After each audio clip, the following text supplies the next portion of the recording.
जय हिंद, वंदे मातरम। साथियों, आज की वीडियो में हम लोग जानेंगे कि सीटीबीटी क्या है। और उससे पहले हम लोग जान लेते हैं कि ये क्लास किस के लिए सबसे ज़्यादा महत्वपूर्ण है। तो यह है बीएससी थर्ड ईयर वालों के लिए और पेपर है फर्स्ट।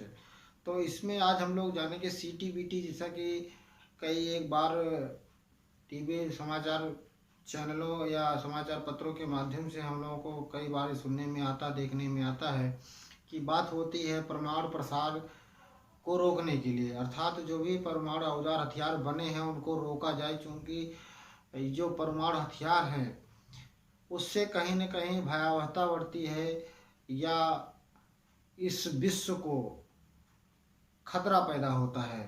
तो आइए देखते हैं कि जो हमारा बीएससी थर्ड ईयर वालों के लिए ये विशेष तौर पे वीडियो है, उसमें हम देखेंगे कि सीटीबीटी क्या है। सीटीबीटी का फुल फॉर्म होता है कंप्रहेंसिव टेस्ट बैन ट्रीटी, अर्थात व्यापक परमाणु परीक्षण निषेध संधि। क्या होता है इसका हिंदी रूपांतर क्या है? व्यापक परमाणु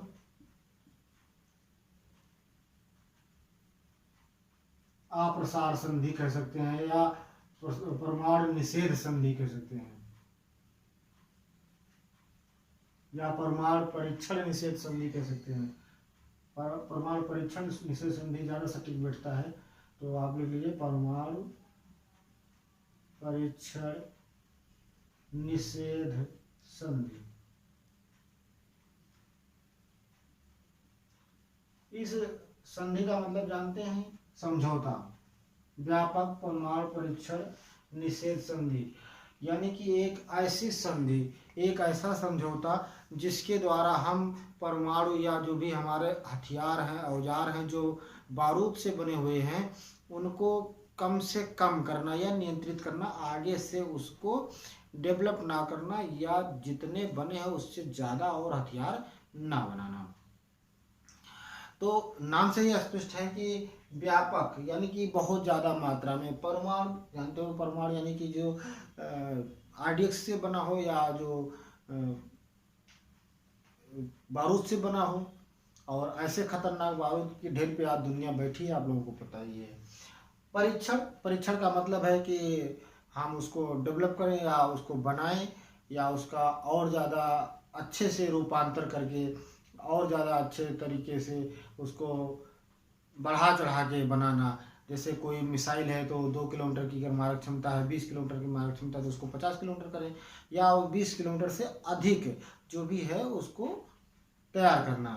यानी कि मारक क्षमता अगर परमाणु हिसाब से देखें, किसी मिसाइल का अगर हम उदाहरण लेते हैं तो उसकी जो मारक क्षमता है उसको डेवलप करके, यानी कि जो परीक्षण है, एक परीक्षण तो हो चुका, वो परीक्षण पहले से हो चुका कि इसकी मारक क्षमता है कि नहीं है, उसका जब आगे परीक्षण करेंगे तो उससे और ज़्यादा दूरी की मारक क्षमता होगी, तभी उसका हम परीक्षण करेंगे। निषेध यानी कि जो भी उसका परीक्षण करना है उसको निषेध है, यानी कि हमें जो भी परमाणु हथियार बनाए हैं उसको अब वहीं पे रोक देना, यानी निषेध है। परीक्षण का निषेध, वहीं पे रोक देना। संधि मतलब समझौता, यानी कि जो भी अब तक परमाणु हथियार बने हैं उसको वहीं पे रोक देना और आगे से किसी भी तरह का परमाणु परीक्षण किसी भी देश के द्वारा ना किया जाए। ये है अपना सीटीबीटी, यानी कि CTBT comprehensive test ban treaty.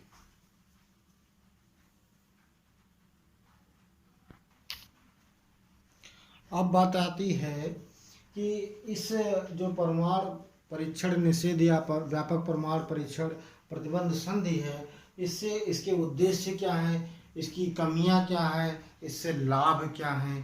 तो सबसे बड़ी बात यह है कि इसका जो उद्देश्य है वो पारंपरिक तौर पे जो कुछ उद्देश्य उसको परंपरा बना लिए कि हमने एक हथियार बनाए, फिर उससे दूसरे हथियार बनाए, दूसरे से तीसरे हथियार बनाए, वो एक परंपरा सी बन गई है उनके देश में कि हमें एक के बाद एक अत्याधुनिक हथियार को डेवलप करना।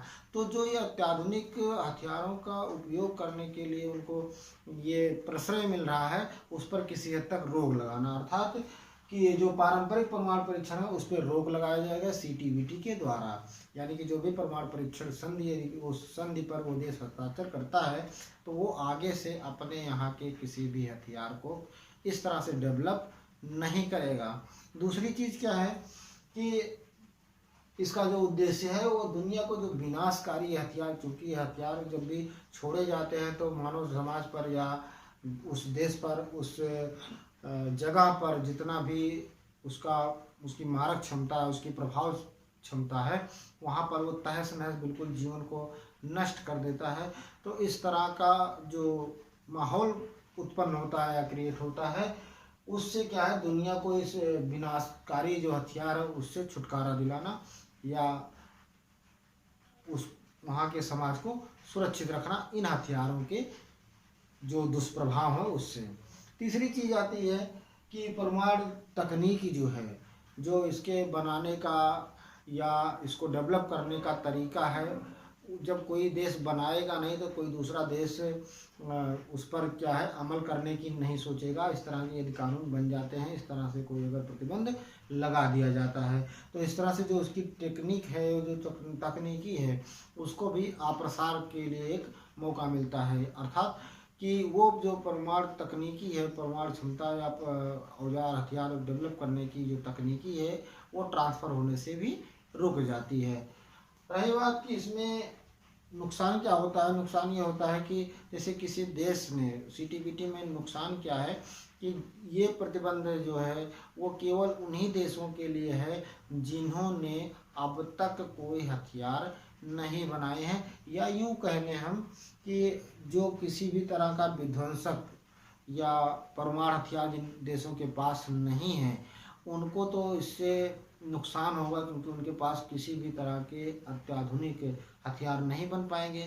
किंतु जिन देशों के पास ये पहले से, जिन देशों ने महारत हासिल कर ली है, ये निपुणता हासिल कर ली है, उनके ऊपर ये प्रतिबंध कुछ हद तक लागू कम होते हैं। अर्थात जिन देशों के पास जितने हथियार हैं वो उनके पास यथावत बने रहेंगे, और जिनके पास ये हथियार नहीं है, ये शस्त्र नहीं है, उनको इस पर रोक लगेगी, अर्थात वो आगे से डेवलप नहीं कर पाएंगे। इस तरह के परमाणु हथियार को हासिल करने वाले वर्तमान में 5 देश हैं। कितने देश हैं? 5 देश हैं। 5 देशों में परमाणु परीक्षण जो है उसको प्राप्त करने वाले या परमाणु शस्त्रों से लैस इस समय 5 देश हैं। उन 5 देशों के नाम हम बता देते हैं। सबसे नंबर 1 पे आता है आपका अमेरिका,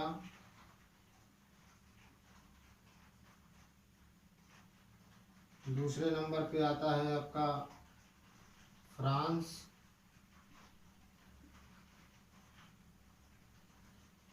तीसरा है अपना चाइना जिसको चीन बोलते हैं, 4 है, इसका क्रम अलग हो सकता है, जैसे तीसरे नंबर पे या दूसरे नंबर पे रूस हो सकता है, तीसरे नंबर पे चीन हो सकता है, दूसरे नंबर पे चीन हो सकता है। तो ये 5 देश यहाँ पर जो बताने का तात्पर्य है कि 5 ऐसे देश हैं जो परमाणु संपन्न देश हैं। रूस हो गया और 5वां है अपना ब्रिटेन।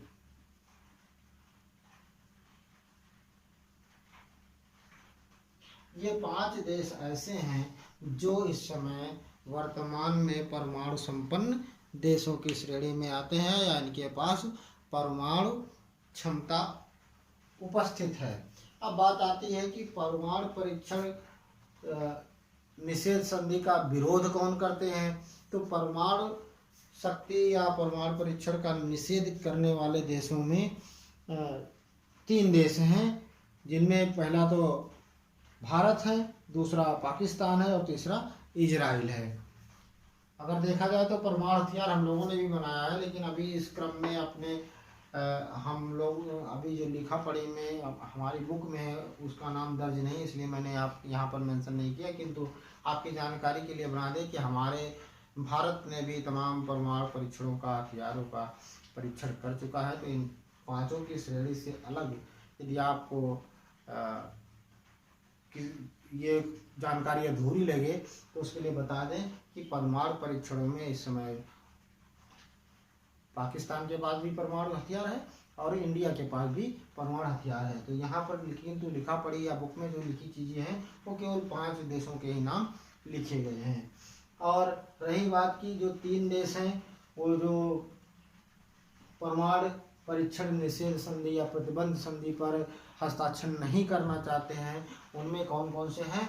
उनमें 3 देश हैं, इजराइल है, भारत है और पाकिस्तान है, क्योंकि ये अभी भी उस परमाणु क्षेत्र में वहाँ तक नहीं पहुँचे हैं जहाँ तक अन्य देश पहुँच चुके हैं।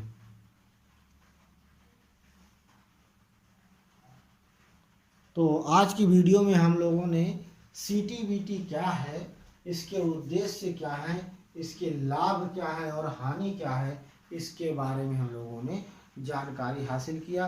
लाभ में सबसे ज़्यादा अगर परमाणु परीक्षणों से लाभ की बात की जाए तो उसमें सबसे बड़ा लाभ ये है कि आज का जो परमाणु संयंत्र हैं, उन परमाणु संयंत्रों या परमाणु हथियारों के द्वारा, उन परमाणुओं के द्वारा हम विद्युत उत्पादन जैसे कार्य में, जो कि आज समाज की या देश की ज़रूरत पड़ चुकी है, मानव जात का एक अभिन्न अंग बन चुका है इलेक्ट्रिक, तो उसके उपयोग में बहुत अधिक मात्रा में या मानव जीवनोपयोगी अगर कार्य किया जाए तो बहुत ही अच्छा और सुदृढ़ है। किंतु यदि हम इसके नुकसान के बारे में, हानि के बारे में जाने तो ये है कि यदि एक भी परमाणु बम कहीं पे गिरा दिया जाए तो वहाँ की हजारों की आबादी या यूँ कहें कि लाखों की आबादी यूँ पलक झपकते बर्बाद हो जाती है, विनाश में डूब जाती है। जैसा कि द्वितीय विश्व युद्ध में अमेरिका द्वारा हिरोशिमा और नागासाकी जैसे शहरों पर, जो कि जापान में स्थित है, जापान के हिरोशिमा और नागासाकी पे छोड़े गए परमाणु बमों से मिलता है। तो आज की वीडियो में हम लोगों ने जाना CTBT क्या है, CTBT का फुल फॉर्म क्या है। इसमें कई तरह के प्रश्न बनते हैं, जैसे CTBT क्या है, CTBT का फुल फॉर्म क्या है, हिंदी रूपांतर क्या है, किन देशों के पास परमाणु शक्तियाँ हासिल हैं, कौन से देश परमाणु अप्रसार संधि का स्वागत नहीं करते हैं या उस पर हस्ताक्षर नहीं करना चाहते। 3 देश हमने बताए, इजराइल, भारत और पाकिस्तान। इसके उद्देश्य क्या है, लाभ क्या है, हानि क्या है। इस तरह से साधारण प्रश्न इस वीडियो से बनते हैं। आशा है आपको ये वीडियो अच्छी लगेगी और भविष्य में आपके पढ़ाई के लिए और जानकारी के लिए उच्च गुणवत्ता की होगी। मिलते हैं अगले वीडियो में, तब तक भास्कर सर को दीजिए इजाज़त। जय हिंद।